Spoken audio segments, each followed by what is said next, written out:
Bago matapos ang araw ngayong buwan, gusto ko sanang batiin ka ng maligayang kaarawan.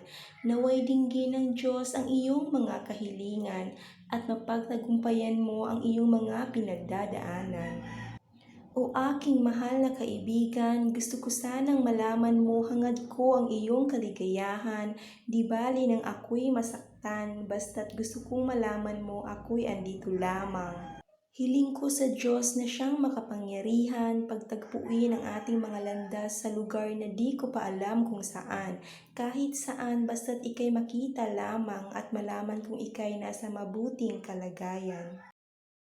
O aking mahal na kaibigan, alam ko naman na masaya ka na talaga dyan. Ako dito, okay lang din naman. Sana'y hindi mo ako makakalimutan.